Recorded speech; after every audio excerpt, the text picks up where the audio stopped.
Kowalski. Stacy Kowalski is on a storytelling quest. A blogger, author, and humorist by trade, Stacy is on a mission to get her message out by telling stories from the page and the stage in the same vein as Will Rogers or David Sedaris. Her message being that everyone, no matter who you are, has a story to tell. By virtue of the fact that you've lived a life means you've been through the ringer. And as a result, that patina left on your soul is worth sharing. In fact, the world can't wait to hear it. As Jerry Seinfeld demonstrated, life is about nothing, which makes it all that more interesting.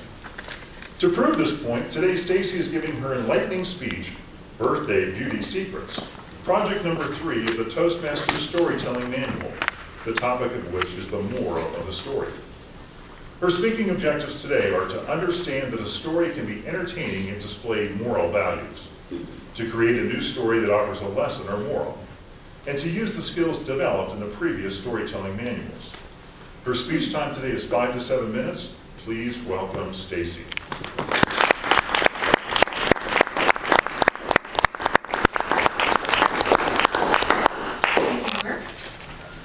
This is also known as the moral of aging. Recently I had a birthday. And by recently, I mean about 6 months ago. Birthdays, like mammograms, fall into the good news, bad news category. The good news being, I'm not dead. The bad news, or the not so great news, being that I'm a year older, which, if you look on the bright side, circles back around to that not being dead yet thing. But here's the rub on trumping the Grim Reaper for yet another year.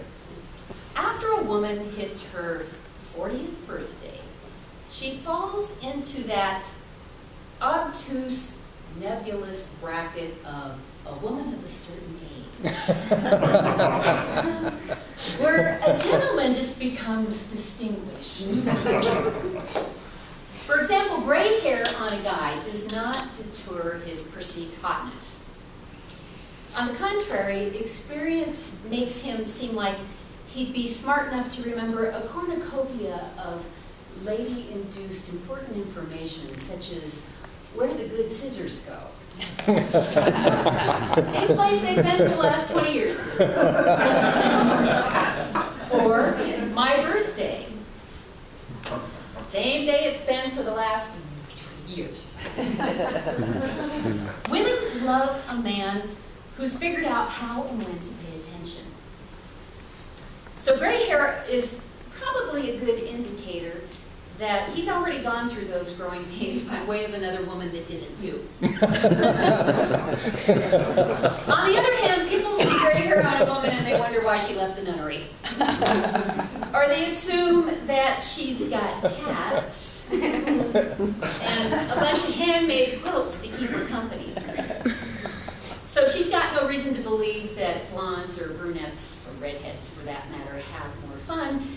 And she's not yet grown tired of everybody asking her, what was it like to see Elvis perform live? Typically, a woman of a certain age declines to say how old she is if asked. Or she flat out lies. In today's youth-obsessed world, lying is okay. In fact, the only other person who lies as much as a woman does about her age is the man who brags about how many times a week he has sex. Unless he's talking about with himself. The fact that it even comes up, his sex life, I mean, means he's telling a big fat fib.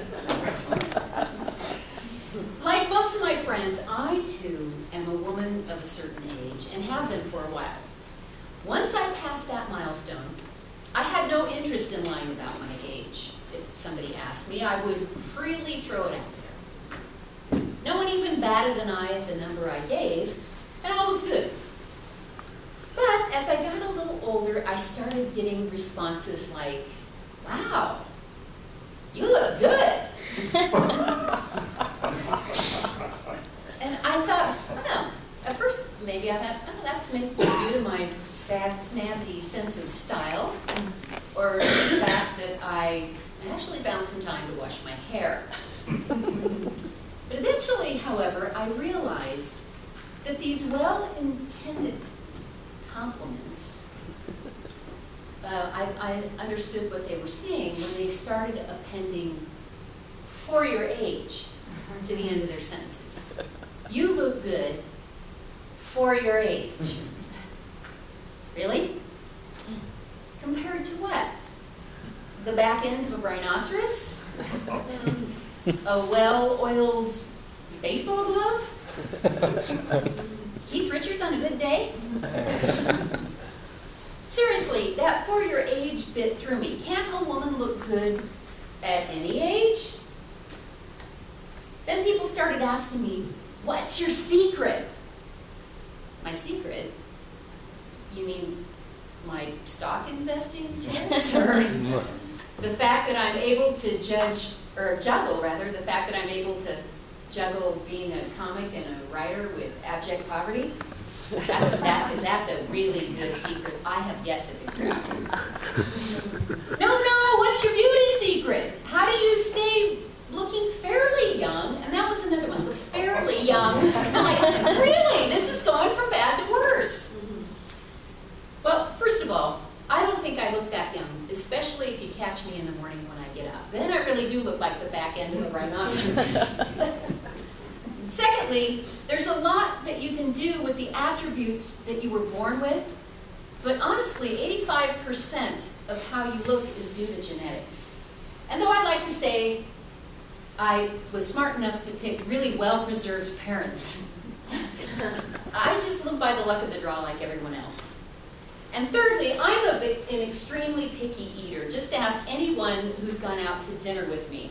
And although I drive anyone nuts if they see me order off the menu, the fact that I haven't had a donut, for example, in about 15 years helps keep my rear end to a manageable size.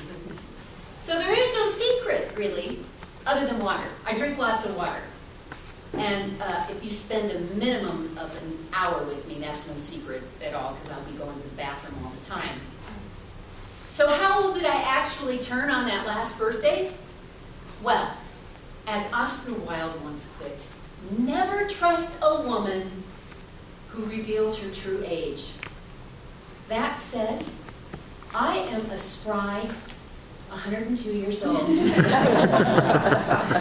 that puts me on par with an animated fossil, I suppose that I would have to agree that yes, even though I had turned another year older 6 months ago, I do look pretty damn good, period.